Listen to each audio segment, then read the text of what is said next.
They say trouble comes knocking when you least expect it.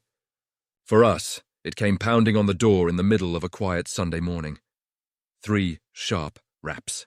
Then a voice, shrill, commanding, "Open up! This is the HOA, and your wife is under arrest." I froze, my wife arrested. By the HOA?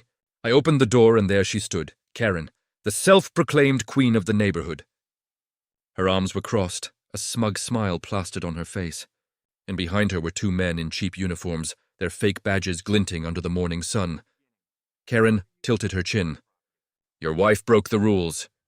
Parking violations, noise complaints, and now she's resisting HOA authority. We're taking her in.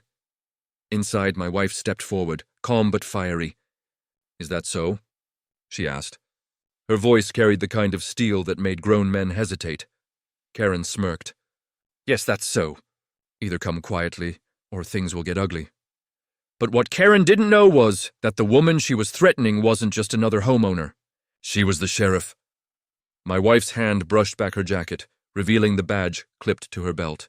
The real one. The kind that carried the weight of the law. The fake officers froze. Their eyes darted from Karen to the badge. One whispered, Karen, and maybe we should, but Karen, blinded by her arrogance, pressed on. That badge means nothing here. This community is under my control. She thought she was untouchable.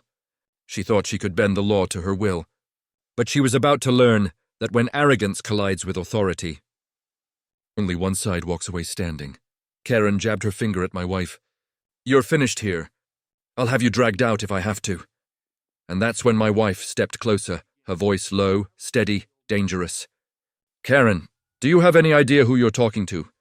The silence was electric. The fake officers shuffled nervously. Even the birds seemed to be quiet. What happens when the hunter realizes she's the prey? Now I'll ask you. What would you do if an HOA Karen tried to arrest your family? Comment below, because this story is just getting started. The silence stretched across the porch like a taut wire, ready to snap at any moment.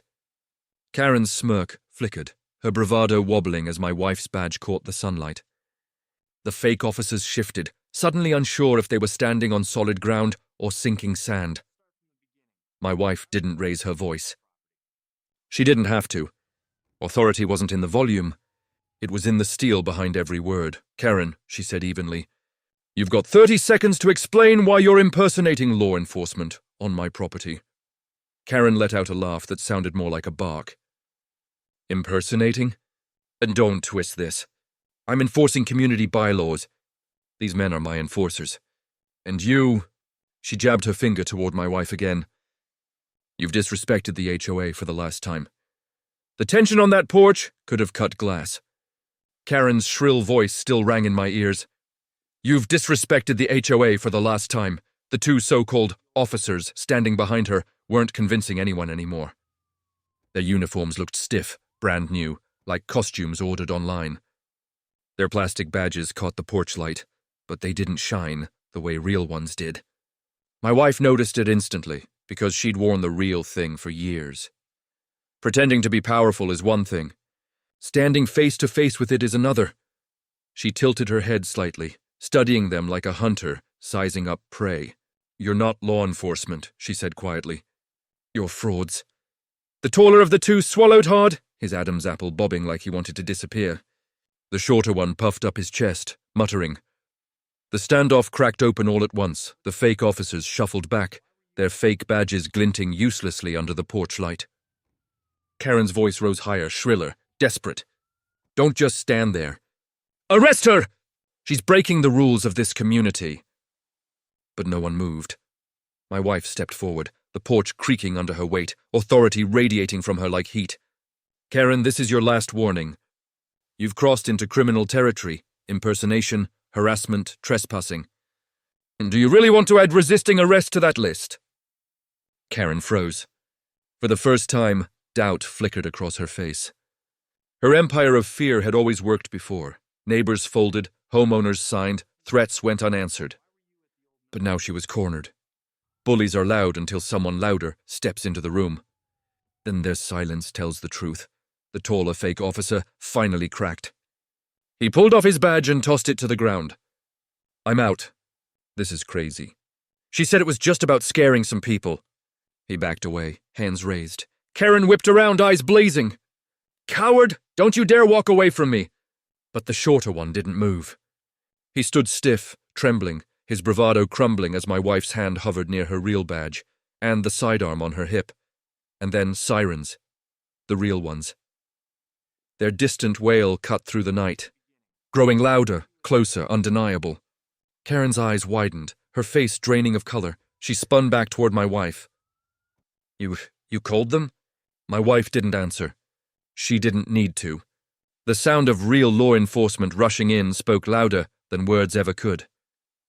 The cruisers rolled up, red and blue lights flashing across the lakefront, painting Karen in a kaleidoscope of guilt. Deputies stepped out, hands on their weapons, voices booming commands. Hands where we can see them! Step back now! The fake officers froze, their whole act disintegrating in the floodlights. The shorter one stammered, It wasn't my idea. She made us do it! Karen stumbled back as deputies closed in. This is my community. You don't understand. I'm the authority here. But the sheriff, towering over her as the cuffs clicked around her wrists, said it plain, not anymore, and just like that, the Queen lost her crown. Karen screamed, thrashing, her voice echoing across the still water. You'll regret this. You all will. This isn't over! Her son sat frozen in the SUV at the curb, his face pale, his hands gripping the steering wheel like a child clutching a toy. The deputies pulled him out too, his protests weak and hollow. Neighbors peeked from behind curtains, whispers spreading like wildfire. For the first time in years, people saw Karen powerless, and they saw who had stood against her. My wife holstered her badge, her expression calm but tired.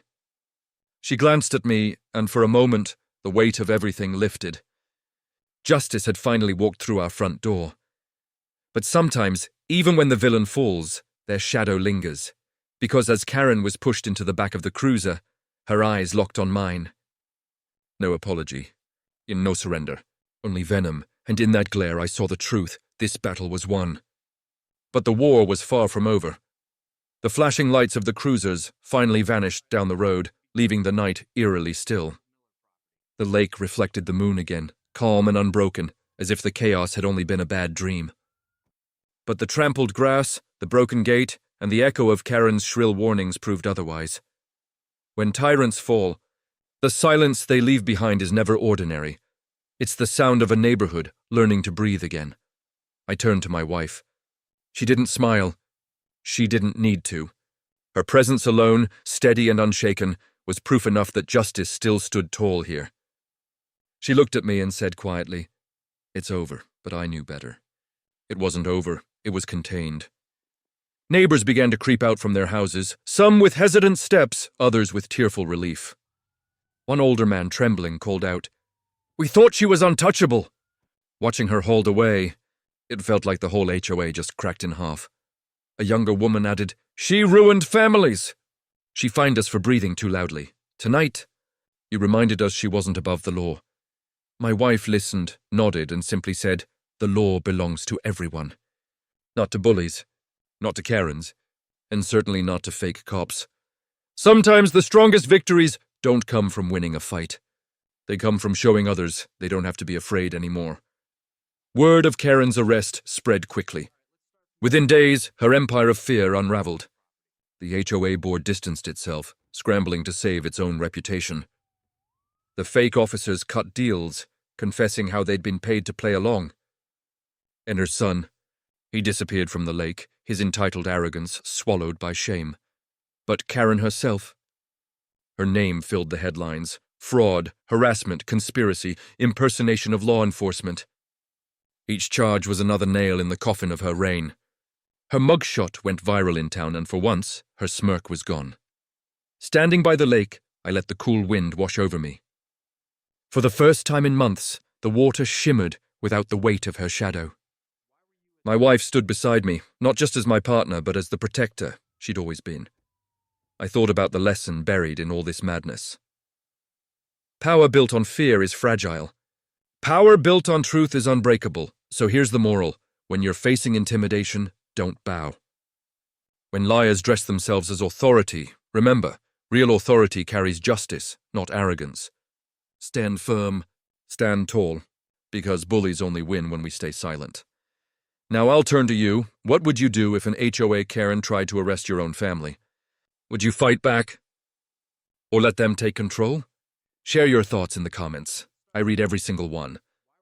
And your story might inspire the next video. And if you want to hear more battles like this, where everyday people face down corruption and win, make sure you turn on notifications so you never miss what's next. Hit that like button if you believe justice always finds a way. Subscribe because trust me, this isn't the last HOA nightmare you'll hear, because this was just one story, and in the world of HOA corruption, there are plenty more waiting to be told.